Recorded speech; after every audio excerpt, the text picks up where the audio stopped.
Hello, everybody. Welcome to Level 30 Games Podcast. This is the first podcast in 2024 because we are slow as hell and can't seem to get on the ball very well. But we're here now, the start of February, on the cusp of maybe some news, probably some news. Lots of things going on the last 6 weeks. And I'm joined by Joe today. It's a Joe and Tom show. We got a duo exclusive, a twosome. Maybe don't. Maybe not call it that. Don't. That's probably a strong bet. A lot of the past episodes were duos. A lot of them were duos. A lot of them were just Joe and Tom action. Yeah, well, sometimes we need that sweet Joe and Tom duo action. Yeah, sometimes we do, and it was it's a great way to start off the. Is this really the first podcast 2024? Yeah, like ever. Of like any podcast, this is the first one to be done in 2024. According to my research, not a single podcast has been produced or released in the calendar year 2024 anywhere, ever. Now, so we're the first ones out of all the podcasts that have ever existed. No, welcome. We got some quick hot topics on the agenda today. We're gonna get into. Oh man, there it is. We're going to get into some stuff as it pertains to Nintendo Q1, Q2 of this year, because I got some question marks, and Joe, I need answers from you. But I also want to pick your brain on some hardware, which I know is kind of your area of expertise, as we talk some handheld gaming. We have a Direct coming, which we know is going to be like a day before we release this podcast to the wild. Of course. Yeah. I want to talk a little bit about Microsoft and their Xbox brand and what that's looking like now, and some messaging that's going on that's kind of concerning or at least eyebrow raising. And if we have some time, we'll pull it back full circle, talk about some console exclusives. Everything kind of actually somewhat related. It's been a weird couple weeks at the start of January. I think we had a quiet start, and then bam, just stuff started flying out. On the cusp of what is probably going to be a Nintendo Direct sometime next week, I have some questions concerning some new hardware, as do most people. It's fair. Yeah, this system came out. We're entering the 7th year.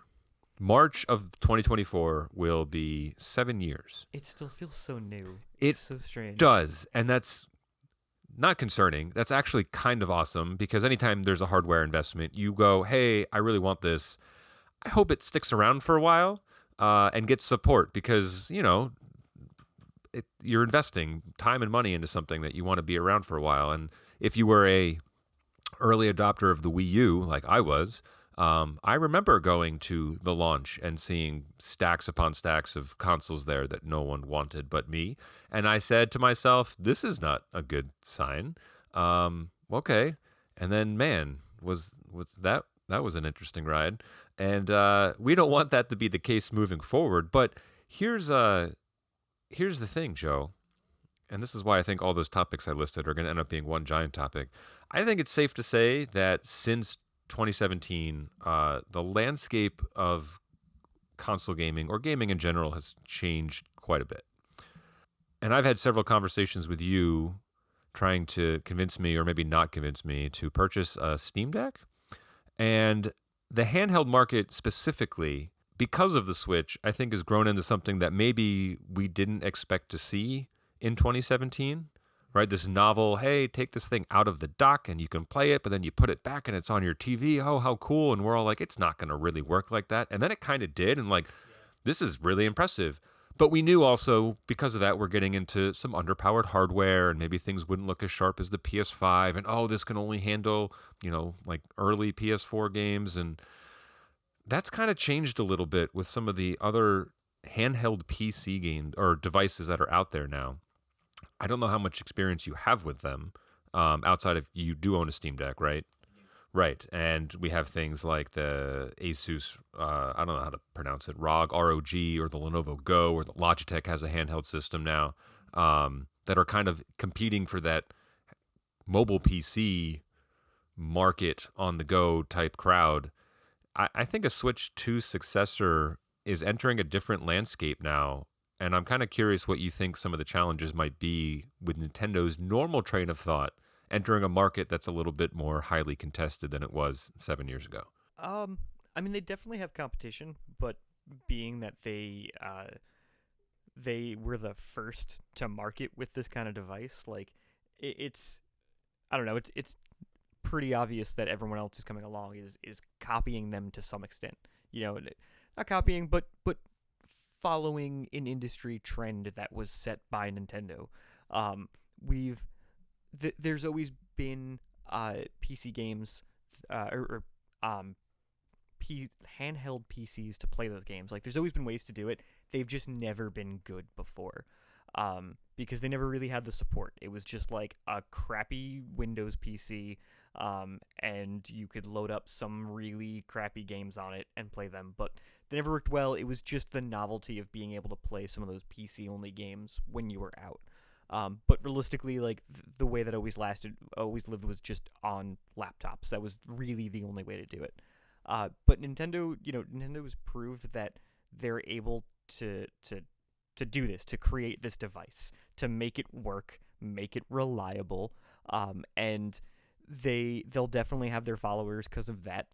And Nintendo also, like, they have a separate product. They are this sounds bad, but they are your secondary device.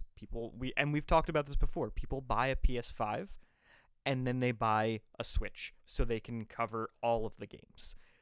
People buy an Xbox and they buy a Switch so that they can play all of the games. I play PC games and I own a Switch so I can play almost all of the games, So people, they might not really be in direct competition with each other when these consoles come along, because Nintendo's games are the best of them are going to be first party games, and you're still going to need a Switch to play them. You're just going to have your Switch and potentially your Steam Deck as well. It might actually give them an edge, because people might be less likely to buy a handheld gaming system, because they're going to say, well, I'm going to play my PC games, I will play them on my PC. But if I want to stick with my Switch games, if I want to be able to play them, then the handheld system I'm going to buy is the Switch, and then that way I can play them whenever I'm out. But what do I need two mobile consoles for? And since the Switch can be played in both modes, like on your TV, on a larger screen, and handheld, then why do I need two different systems to play PC games, but one system to play Switch games? I'll just have my home system, which will be my PC, and my on-the-go system, which will be my Switch. I think a lot of people, could presume there's a novelty in saying, hey, I could play Breath of the Wilds on my big screen and then immediately pick it up and play it on the handheld anywhere I want. And that was, for a lot of people, very cool.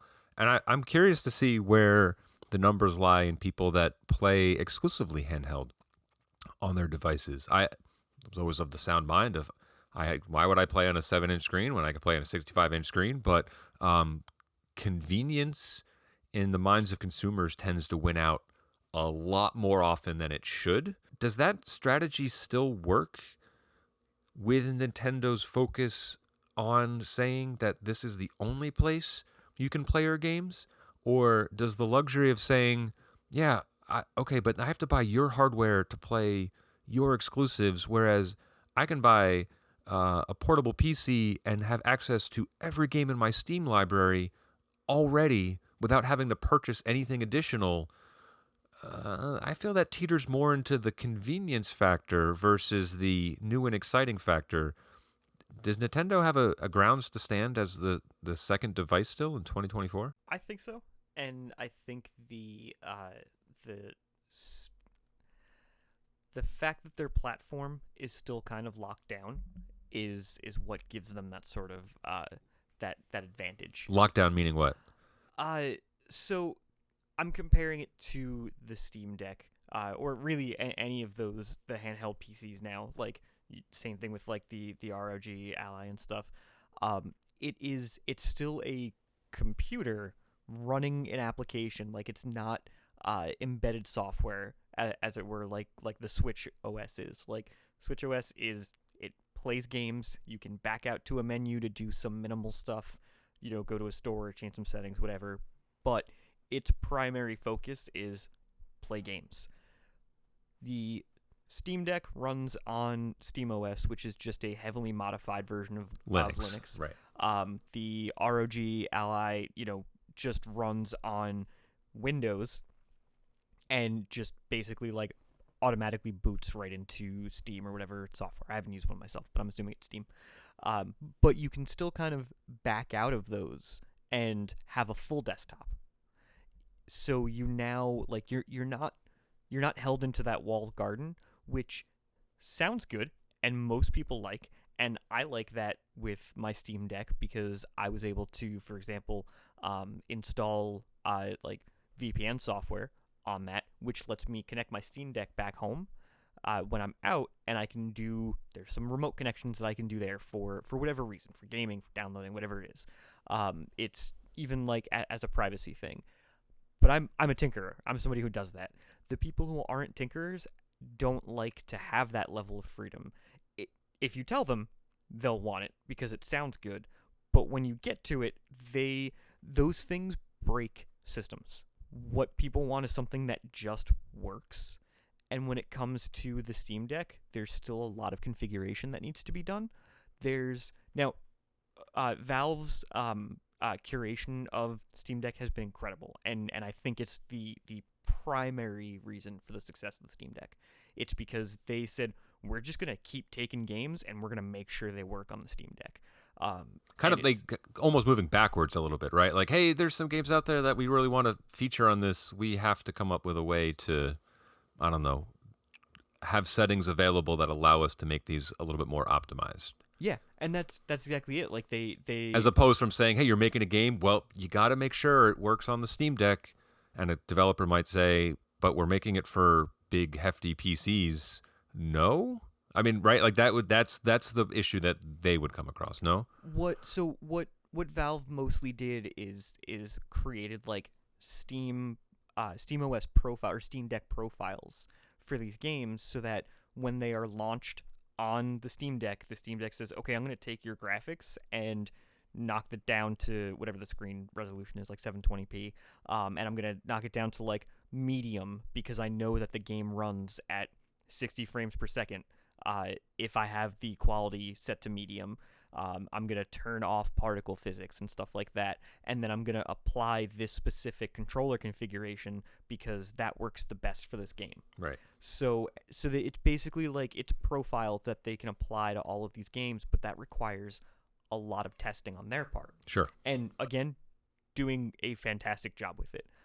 But you have the option to go into the settings and change it like, do I want the game to look better or run better? Like you can sacrifice the frames per second to get higher quality details in the game. Yeah, we get that now on the Xbox and PS5 with, your performance mode versus your fidelity mode, right? Which is usually, you want 4K or do you want 60 frames a second? Yeah. And I don't know how often people use that. I feel like there's some people who toggle it back and forth. I'd venture to say like 90% or more of people just kind of play the game however it launches. I think there's been one game on the PS5 that I played at fidelity settings. I'm sorry, at fidelity settings. And that's because the difference was fairly minuscule between that. No, actually, I'm sorry. The difference was a little bit more drastic visually that I was like, I don't really need the 60 frames per second, but I am now realizing that most of the games I play, I want that smoother frame rate, which is odd because as a filmmaker, a frame rate guy, like I'm locked in at 24.00. Like that's what I need, but for video games, like sometimes going back and forth between the two, you're like, wow, how did I ever play this at 30 frames a second? It's, oh my God, it's jarring now. Yeah, I will pick frames per second. Like I will pick that over resolution like 9.8 out of 10 times. Yeah, I think, and it was Horizon, the sequel, where I was like, fidelity. Honestly, that's reasonable, especially because it's like I didn't play that one, but comparing to the first one, like it's a relatively slow-paced game. Yes. Yeah. But so night and day, I think, between the two visually.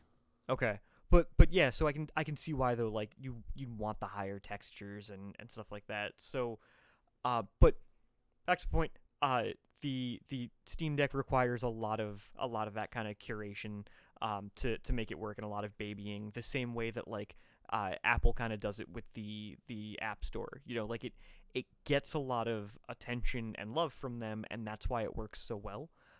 But it still has a lot of options to break it. There's still a lot of room for it to be kind of finicky when you could just take a switch, pop in a game and just play it. Like, you know it's gonna work. On something that's like a full OS like Windows and Linux, conceivably you could just get an update and crash the entire system. Or, some games just won't work. I like legitimately have a game that I cannot launch on my Steam Deck that says Steam Deck compatible, and it's a very, very simple. Like, the game itself is like under 200 megabytes. Wow. Very simple, but every time I launch it, it says launching, says running, and then the screen flashes for a second, and then it's gone. It no longer says it's running. Interesting. And that's mainly because since I've been doing some research, it seems that Steam's pretty good in their library of games and the games on their marketplace. They're very clear on Steam Deck compatibility, but also within that, all right, it's playable, but not preferable. And here are the things that are going to work well, and here are the things where you might have some issues. And I think that messaging's been really clear as well. Yes. Because there even were games that I'm like, wow, this is cheap enough that I can't run it on my Mac. But if I do get a Steam Deck, I'm going to have this game. Like, I purchased like 1 or 2 games just to have on the off chance I got this hardware, knowing that they would work okay. So that messaging has been really great. And I think it's safe to say that Nintendo's not going to go that route, right? We are not going to get scalability options to the consumer in their hardware where we can choose frame rates or resolution sizes or medium settings versus high detail. Like, we're not going to get that, right? Yeah. I don't even think they'd go the PS5 and Xbox route where you can do like performance or fidelity. I can see Nintendo's very, very focused on the quality of the game as a whole.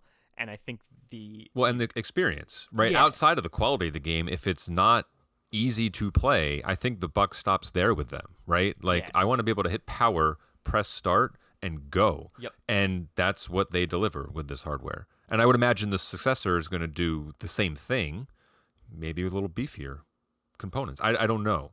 But that being said, then, what does this thing bring to the table then to entice me to say, hey, you know what? Switch was great. Switch 2 is kind of more the same. I feel like down the line, maybe a handheld PC is going to give me greater flexibility, higher end games, and of course the whole back end tinkering, mods, all that kind of stuff. I was watching videos. Oh, this is how I can do PlayStation 5 remote play on it. This is how I can get Game Pass on it. Here's how I can put ROMs on it. Those are things that I won't be able to do on a Switch successor, no matter how much I want to open that thing up and tinker with. And maybe some people can. I don't know what the homebrew scene is like on Switch hardware. I'm sure people have got things running on that are not meant to be running on that to some degree. But what should we expect, do you think, from what I would anticipate? And I think Nintendo's even said, yeah, this is going to be more of a iteration on hardware versus a full-on brand new thing. I think they might be, first of all, like, I think they might be afraid to make like large changes, because look at, like, not that it was a huge change, but look at what happened from the Wii to the Wii U. And I want to stop you right there. I'm glad, see, this is the one time where you not reading the rundown is impressing me, because we have the same trend. Yes, I put this direct quote in there from Nintendo president Shuntaro Furukawa. He acknowledged that very point. I think in referencing the transition from the Wii to the Wii U, and said, since we have often experienced hardship in the past following a good selling platform, we never automatically assume that our current position is solidified. So I think they can look at the Switch and say, we disrupted the market. We have imitators now. If we change gears, as we've done in the past, to something very different, unique, very, as we would probably say, traditional Nintendo, like, classic Nintendo move to have this huge success and then say, pivot, here's motion controls, and then, hey, we're going 3D, like, whatever the case may be. I think they're very keenly aware of, we hit a home run with this. We have competition. More of the same is a safe bet. We're not going to change lanes too drastically. But is that a good thing? I mean, Microsoft puts out a box every 7 years and says, here's an Xbox, insert weird numerical naming convention. It's better, but does that really excite? I don't know. I mean, it definitely doesn't, because the Xbox is like almost a joke at this point. Like, the PS5 was like the clear winner of what people wanted. Yeah, we'll talk about that in a second. And I also I heard like a year or two ago that, so like, when when the PS3 and the 360 were the two like primary consoles, um, everyone had a 360, and like nobody had a PS3 at first, and then like later on, a lot of people had them. But for the most part, everyone I knew had a 360, like gamer or not. There were like I don't remember what year it was, but I was definitely in high school when it came out. 2005. That sounds about right. 5 or 6. Five right? or six. Yeah. So definitely in high school, and like there were 15 and 16-year-old girls. Okay, that does that help. So I was pointing to my Halo poster as Halo 3 was the reason why I bought a 360, and that came out on September 25th, 2007. So I imagine the hardware would have been out slightly before then. Yeah. So, but there were 15, 16-year-old girls that I went to school with who had an Xbox 360, their own, not their brothers, and they were like playing Halo and stuff. So everybody had one, but it turns out that the PS3 in the end like outsold the 360. Did it really? Yeah. No. It I think it was like after their We're doing a live challenge on the air here, but go ahead. Please do. If I'm wrong, I would kind of love to be wrong, because it actually boggles my mind, because again, everyone had a 360, but you were somewhat hard pressed to find that friend with a PS3. But I know I got one much later, and it was only after I had purchased a high definition television where I was like, I want that Blu-ray. And I remember I went out and I bought a PlayStation, and I bought Metal Gear Solid 4, and I bought The Mummy on Blu-ray, and was like, yeah, this is great. Oh, wow. Okay. Right. You were correct. Okay, but it was very late in the life cycle, right? Like the PS4 might have even been out by then, by the time it happened. So according to, let me get the source here. Okay. This comes from a website called HyperBeast. Interesting. Says that the PS3 has sold 87.4 million units, and the Xbox 360 has sold 84 million units. So we're in the ballpark of 3 to 4 million differential between the two. Okay. But that's surprising. You're right. That is surprising to me. And I used to work at a video game store during this console generation. Same. And it never seemed like the PS3 was the lead. I mean, they had weird messaging at the launch of the system. Mm-hmm. The backwards compatibility dropped when they changed to a different model type. Like they were, and it was notoriously difficult to develop games for. Yeah. Right? Oh, we have to use our cell processors, and this is how they work, and it's such a pain in the butt. And you had a game like Lair that forced motion control. Like there was a lot going on there where people were like, I just want to play games. Yeah. And I think at the time Microsoft did that at a time where the online infrastructure was also pretty strong. Yeah. Right, with Xbox Live. Yep. Now PlayStation's, you remember this, was free. You didn't have to pay for it, but I think it also proved that, hey, no, this is easier and it works a little bit better, and the feature set is there. We'll pay $60 a year for this. To play games with my friends, yeah, and like that money, at least at the time, really felt like it was actually going back into keeping up that infrastructure. From what I understand, like I didn't play too many PS3 games online, but I heard the online service, not that great. Yeah, I think I played like Resistance and was like, this was lame. Like GoldenEye did a better job of multiplayer. Oof. But gaming on Xbox on 360 was awesome. I used to just save my gamer profile to a flash drive, go to my friend's house, plug it into his Xbox, and then I could load up my gamer profile with my live, with my gamer tag, all of that stuff, and we could play games together on the same Xbox, and then I could go back home, plug the flash drive back into my Xbox, and we can continue to play games, but now remotely. Like that was incredible. That was awesome for the time. That was pretty wild. I guess the point in the end though, like Nintendo still has that place, and they do still have an edge over these other consoles because people don't want features. They they want simplicity.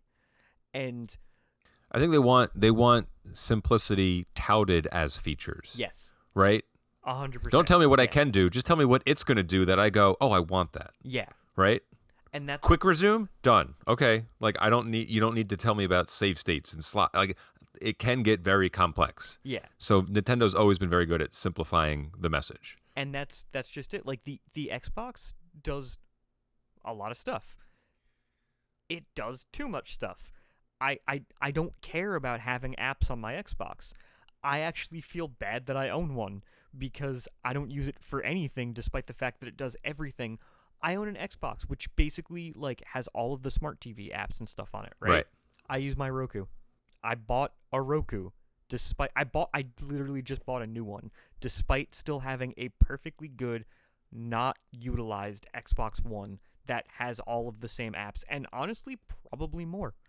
Yeah, we'll I guess get back on track after some light Microsoft bashing here. I booted it up the other day because I wanted to play Persona 3 Reload, and that was day one on Game Pass. And I said to myself, I have not used Game Pass in like a year and a half. This thing's been collecting dust. You know what? I'm going to save myself the $70, despite the OCD in me saying, I really want all the Persona games on one platform. Fine, I will learn this on a new control scheme, and it bugs me. Anyway, Microsoft's been making consoles since, what, 2001? I think is when the Xbox came out. Yeah, it sounds right. Their user interface has only gotten progressively worse. Their UI on their hardware is atrocious. They peaked at the redo of the 360 interface. No, I was fine with the blades. I liked the blades on 360. That's just fair. let me toggle left and right with the bumper button and then go up and like that was fine. I don't know what the hell's going on here. I never know what's open. I never know how to find simple things like settings. I went to the Game Pass, I guess, app, and it showed me this is what's new. And it listed like 5 games. And I said, okay, but I want to know what else is there. More games. It took 2 minutes to load the page. Like it was just spinning, and I said, should I just search for something? Is it broken? I just let it go, and then it finally loaded everything, and I was like, this is horrific. Their interface is embarrassing. Like I will as somebody who like generally likes Microsoft as a tech company and likes the Xbox despite not playing it, the interface, and I've had the Xbox One for 7 years now. Like I bought it the same day I moved into my apartment. Dumb idea. Only used it like a handful of times, but I've been saying it since day one. I have no idea what I'm doing and what I'm looking at when I turn on that system. And then they redid the interface for it, and I was like, oh, this is great. I might actually use it because it'll be useful. No, it still sucks. Yeah. I just want to be able to turn it on and press the button for my game, but I kept doing that for games that like weren't physically in the system. And it prompted you to download? No, I think it just told me like the game's not, like the disc isn't in, you have to put it in or something like that. I think I don't even remember, to be honest. But like, why is that even an option? If I played the game with a disc and then took the disc out, why is the first option that I can select, why is when I turn on the console and hit A, why is it telling me to play that it's trying to load a game that is no longer on the console? I know that the Switch still leaves those icons on the menu, but the cartridge that's in the console is always the first one. Yeah, that's a good point. And PlayStation does the same thing. If you put a disc in, it automatically jumps that icon to the front slot where you can just go, all right, cool, I'm in. I think Xbox at least, I think kind of lost their vision or lost their value. So let's talk about that value proposition specifically for Microsoft, because this made waves earlier this week. There were some rumors out there that some really big heavy hitters on the Microsoft platform, exclusive to Microsoft, were going to go multi-platform. It started early with a game called Hi-Fi Rush, which was a really great, I forget who developed it, so I apologize, shout out to those developers, because this was a shadow drop during a Microsoft conference beginning of the year last year that just blew up in a really great way. Amazing game. It was a ton of fun. Was in the Game of the Year conversation at the end of the year, which is really impressive given when it came out. Might be coming to Switch. And people said, oh, that's, it's BS. It's a Microsoft game, Switch, blah, blah, blah. And people, I think, looked at it and said, well, it's an indie title. It's on Game Pass, whatever. And then this week was Starfield might be coming to PlayStation 5. right? This is months, less than a year. I don't remember the timeline. Apologize for not having it noted. That Microsoft purchased Bethesda and says, you're making games for us now. And by the way, Starfield's still exclusive to Xbox. And I think that game came and went really quickly. I downloaded it. I didn't even play it. It was middling reviews to best, and it felt like it was being mocked by any content creator that I can do satire well when it's grounded in truth. So I said, we're just going to delete that and let it go. But it's coming to PS5? All right, whatever. Another system I won't play it on. Xbox fans went nuts because then the rumor mill continued and said games like Indiana Jones game might also be multi-platform. Gears of War might be looking at their back catalog saying, we might put that somewhere else. Now, I don't know about new installments, but they stormed the internet, so to speak, got very boisterous on social media to the point where Microsoft, I think Phil Spencer, had to put out a message and very cryptically said, hey, we hear you, we're listening. And then followed it up with, we will have something to announce next week.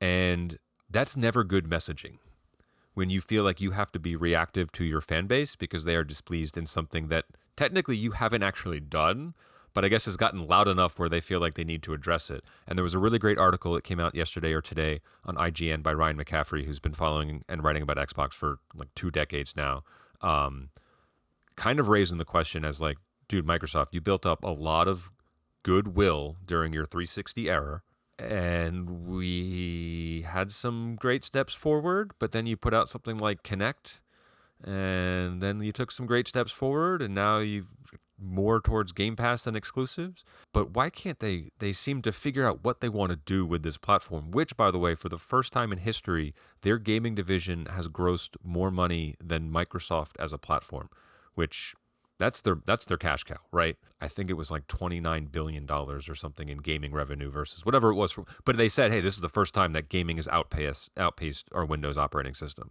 as far as a moneymaker. Why can't they seem to figure out what they want to do with their shit? I would say take a look at any other Microsoft like product or platform. This isn't new. It's not specific to Xbox by any means. Microsoft has a big habit and reputation for creating platforms, creating hardware, and arguably creating the best one, but not getting a following and canceling it. Which like if a product isn't catching on, sure, and sometimes you can redesign it and get it to catch on. Sometimes you can get like a small fan base that like really makes it live, and sometimes like you and your Zune. Yeah. Sorry, I had to get that dig in there. Everybody.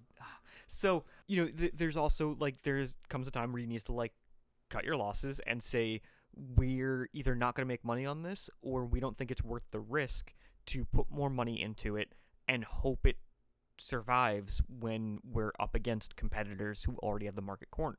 The problem seems to be that if something doesn't catch on quickly, Microsoft will spend some time supporting it, but very obviously not believing in it, and then they nix it. Think of This their seems phones. Well, I was going to say, and that was from a longevity standpoint. How many years were there Windows phones in the market? 2 or 3 or 4? It depends on where you want to start. Like Windows Mobile as an OS has been around for a very long time, but it was like it was way too much like a computer operating system. Yeah. On a phone like the Palm Trio, which had like a stylus and you can run Excel and stuff on it. Right. That existed, and then when they brought it back out as like the more modern version of Windows Mobile with like the cards interface that they called Metro. That was only around for like a couple years when they like acquired Nokia. No, I'm thinking of that interface because that wasn't the same concept behind the design behind Windows 10 was that cards panels kind Windows of 8. Windows 8. Yeah, Windows 10 uses it to an extent, but it's not the primary. Windows 8, when Windows 8 first came out before they did the 8.1 update, when 8 first came out, the desktop was like hidden. It was hard to find. Yeah. Yeah, they just like they had you immediately booted directly to that scrollable screen with just like the tiles and stuff on it. Yeah.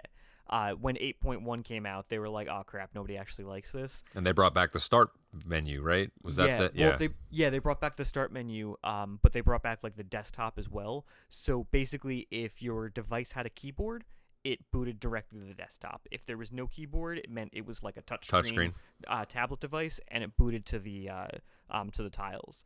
They put some oomph behind it for a bit, but they always feel kind of cautious. They're always like afraid to put everything behind it. And what happens is you don't get the proper support, and people go, they don't really seem to believe in it. I don't know if it's let me see if it takes off. And then nobody buys it because they're all waiting, and then it dies because Microsoft looks at it and goes, well, that's what happened with their latest phone. What the hell is it called? The foldable dual screen thing. Well, they had one of those, and they actually just put out a second one. But like the first one came out, has some bugs, but like otherwise for a first attempt was supposedly an excellent phone. And then it stopped getting updates because it didn't sell a whole lot, so they didn't really put anything behind it. They put out a second one that's apparently atrocious, and now like they don't even acknowledge it, talk about it. Like they don't put anything behind it, but they also, to my opinion, this is getting far into like tech and industry talk, but my opinion is that Microsoft is not in a place to make a lot of these because they're just like they're not cool. People just don't care about some of the things that they do. Like they buy Windows for gaming PCs, and like Microsoft Office is actually very good software that works well. It's just expensive. Xbox has always been like a good gaming OS, or not OS, but like a gaming Ecosystem. that's it. Yeah, it's always been good for that. But like there are some things that like Microsoft can put the best one out, and no one will care because it came from them. And just like there will be some things that Apple will create that will be excellent because I will say it, just about everything they create, they put a lot of work into, and it's excellent. But some people don't care because they just don't associate Apple with whatever that service is. But I don't feel like Microsoft's done that with its gaming division. Are they on the cusp of it? It would seem pretty abrupt, but 2001, the original Xbox, I'm pretty sure Bill Gates walked out there and said, and that's not really the cool person you want showcasing your hardware, like, but we're here to disrupt the gaming industry. And then showed Halo and people went nuts or whatever. But like that was them saying we there's an investment here. We can make a ton of money doing this. We're going to do it our way. And they did, and were incredibly successful. And even throughout their next hardware, the 360, I can vividly remember a lot of their advertising campaigns for that being really, really unique and cool and visually interesting. Whereas Sony's, I don't remember if you remember any of the Sony PlayStation 3 ads with the baby in the room. I'll show you. You're gonna like. You would think it's a horror movie trailer before you thought it was a video game. Just bizarre, freaky stuff. And you're like, what the hell are you doing? Like, this is very early 90s, but modernized. It was weird. And so I think, Mike, like, per our conversation earlier and being surprised that the PS3 did eventually outsell the 360, their disruptance was accurate. They wanted to disrupt, and they did. Yeah. And somewhere along the way, I don't know if that game plan changed, but by the same token, you don't spend $70 billion to buy a company and then, a year later say, we're throwing in the towel here. Or do they? I'm sure they've got the assets. I think, like I was saying before, I think they're losing their values or losing their vision on what Xbox was supposed to be.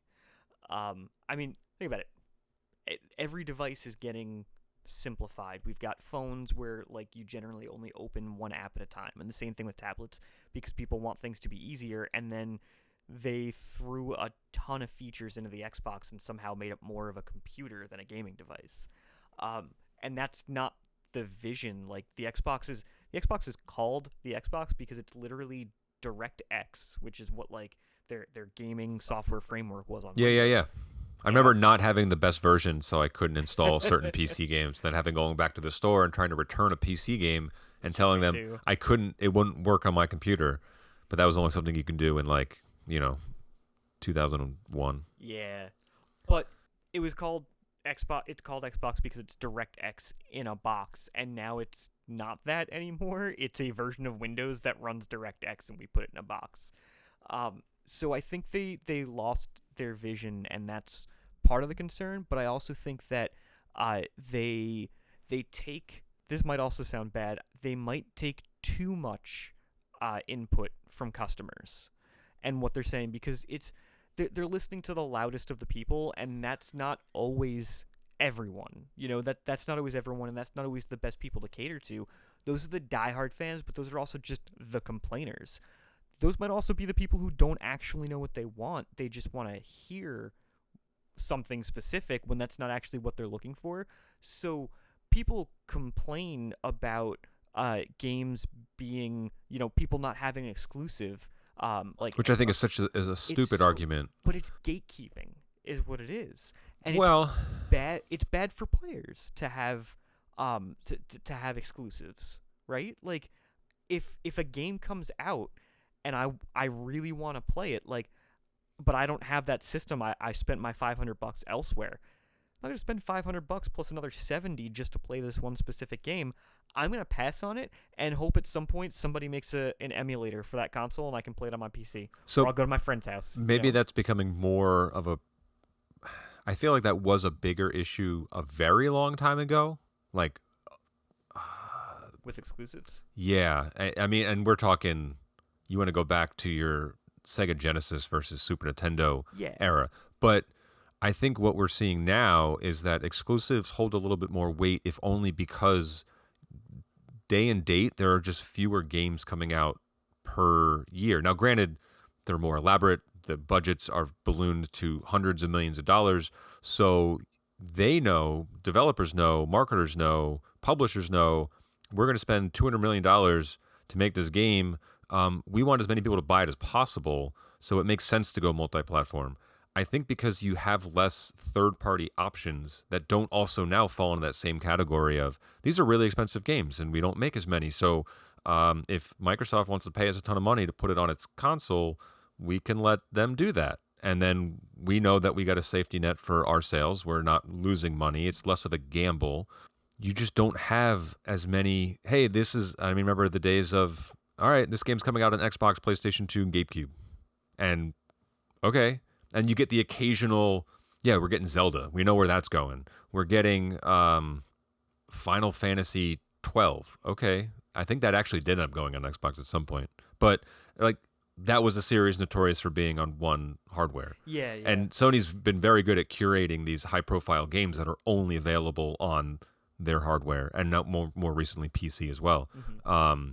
And I think they kind of take that as a thing of pride. Like, they're like, Last of Us was one of the greatest games in the last 10 years. That's why we remake it every 2 years. But, you can only play that in 2 places now, and it's not an Xbox.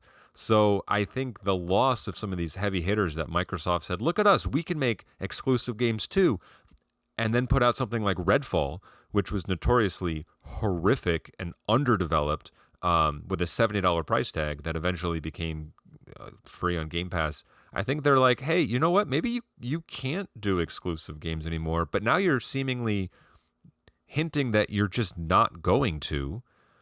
And truthfully, if you think about it, it's the most Microsoft thing to do. Hey, we're going to buy all these developers, make games for us, and you can put it on whatever platform you want. Sounds like Windows. They are, to me, it's kind of obvious. They are stepping out of hardware, at least as a primary player. There will almost definitely always be some sort of hardware that they sell. It's possible that the further into the future we go, the more it turns into a $150 streaming box. You know what it's going to be? What's that? A Steam machine? Yep. I think Microsoft, I think maybe home consoles, as we know them from them, are going to be gone. Yes. I think we're going to see a bigger push of services like Game Pass, where you have an app on your television, right? Yeah. I mean, Netflix has a game section, right? So, who's to say? Now, granted, not to the the processor in my television is not going to run Gears of War 6. But I wouldn't be surprised if they also put out a dedicated handheld a la Switch that said, or Steam Deck, where, yeah, there's back-end features if you want them, but this game is primarily used to download games from Game Pass or stream them over xCloud, and you know they're going to work because it's a Microsoft hardware piece, but we're not really focused on selling cartridges, discs, or whatever. This is just what we're going to do now. And yeah, you can hook a keyboard up to it and a monitor if you want. Like, I know people do that with a Steam Deck, and it does not look like a nice clean setup like a PC would. It's always this hodgepodge. Look what I can do. Yeah, you can do that. It's not very elegant, but sure. I think that's where they might head. I think they're seeing, okay, gamers want PC quality games. They don't want to invest in hardware piecemeal. Like, I don't want to have to. I would presume most console players aren't looking at a PC because they don't want to have to worry about, I need more RAM to play this, or my graphics processor's a year old and I don't want to. And granted, it's not old, but you know what I mean. Like, they don't want to go through that whole thing. Where there is an enjoyment in that for some people. I like consoles because I turn them on and they work. So something to that affinity would be great. But yeah, I don't know. I don't know where they're headed, and it's I don't think it's a good thing that they would exit the race entirely. They, like I said, I think the to me the future for Xbox is what the which one is it? The Xbox One, the Xbox Series S Is their all digital version? Yeah, it's just like but it's also slightly less powerful than the Series X. Like, the specs are not the same. Yeah, well, because it doesn't need to be. To some extent, like you can still install the games on it, but I don't think that's what their primary goal behind it is. Like I said, it's gonna be they're gonna start pushing like the Roku of gaming. You buy this tiny little box, connect it to the internet, it streams games. But they have expressed, and I think you can do this with some platforms now. I don't think Xbox does it, but they've already expressed interest in exactly what you were saying. You install the Xbox app on your TV. You pair your controller with your TV, and then you just play right from there. And realistically, that's I can tend to be somebody who like holds on to the old school a little bit, but I think that's a good thing, and it's a really good move for them. It's a very low barrier of entry. Like, it's awesome. Like, hey, spend 60 bucks. It's exactly what Stadia was supposed to be. Like, right. Spend 60 bucks, buy a controller, you buy your Samsung TV that we have put our Xbox logo on to say it's like certified to work.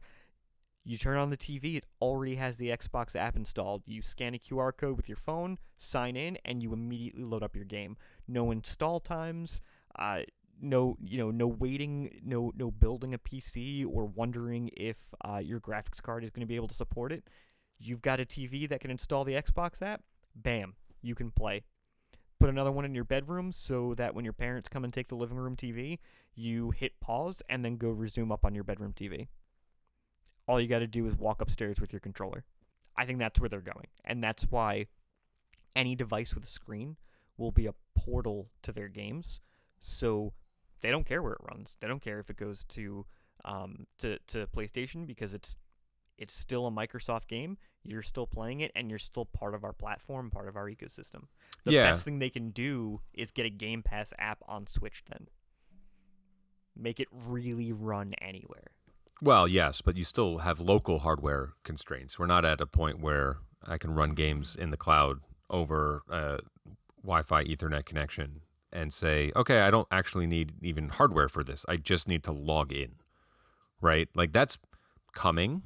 We are, someone who's not allowed to say too much, we are close. Yeah, right. So that would be great, except I tried to play Ninja Turtles through xCloud, and it still took 2 minutes to load. Now, this is such, like, privileged first world problems, right? Like, I can't play my game that is on my console at home at work immediately. Like, shut up, me. Like, that's such a spoiled thing. But, like, I see what you're saying. Like, my friend who had Stadia was like, I just wanted to play Cyberpunk in a way where I could actually play it the way they made it and not on my crappy PS4. So he bought it through that, and it ran great and looked the way it was supposed to.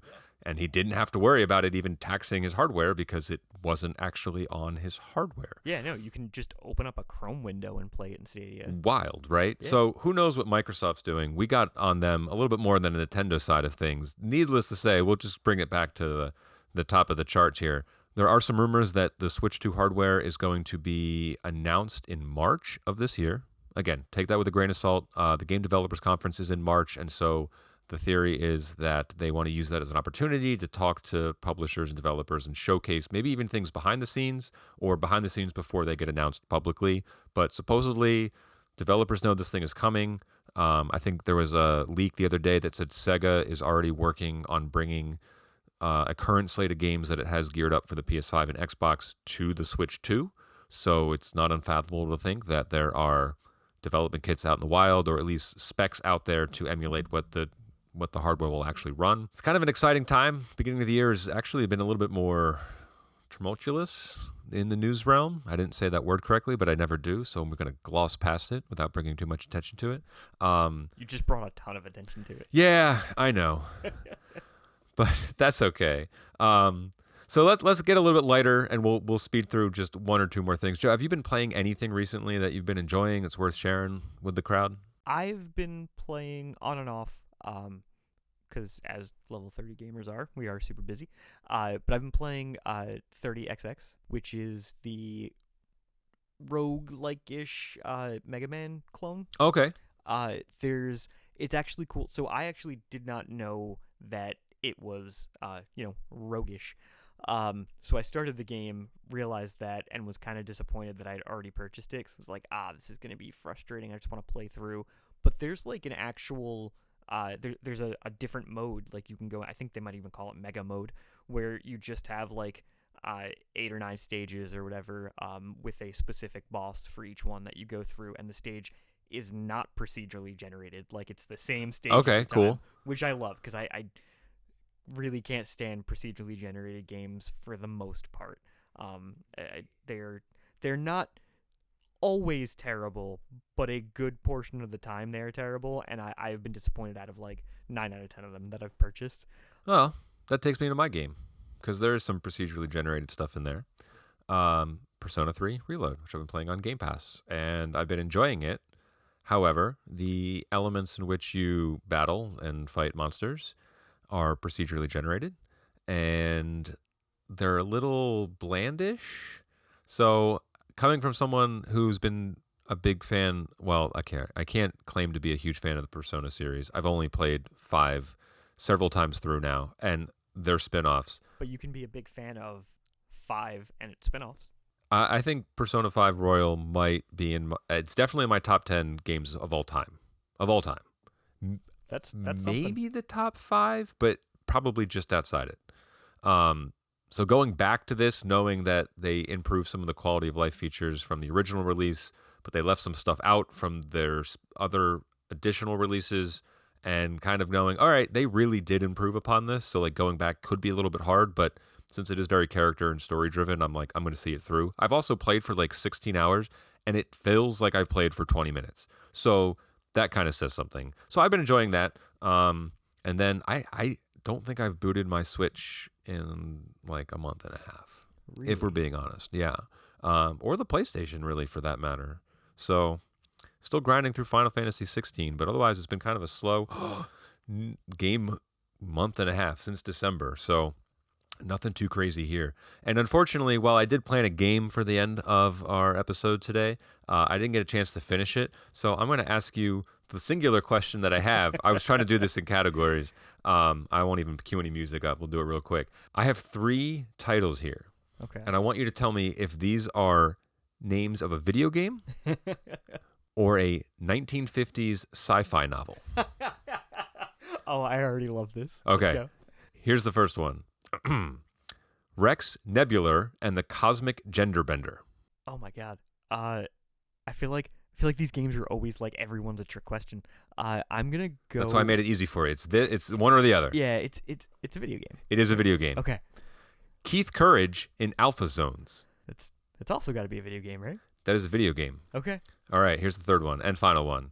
70s robot anime Geppy X, the Super Booster Armor. I heard the whole thing. I need you to say it again. 70s robot anime Geppy X, the Super Booster Armor. Trick question. It's a manga. It happens. No, that's actually a video game too. Huh. Yeah. I don't have any words for that. That's okay. We already had words and we lost them. That's okay. Yeah, no, that's strange. But I would like to play this game again. All right, I will fleshed out. I will investigate some more interesting categories. I had some stuff queued up. We'll get to it next time. Thanks for playing though. Thanks. 2 for 3 is not bad. And hey, if you listened, thank you for listening to us talk through this episode. Hopefully you found it engaging. I did. And this was fun. Yeah, look forward to seeing everyone in the next episode. Who's everyone? Everyone. Our new paid subscribers. All of our applicants. That's right, for yes. the group interview. Yes, there is a 2 to 4 week waiting process on applications. Thank you. Have a great day. We'll see you later. Bye.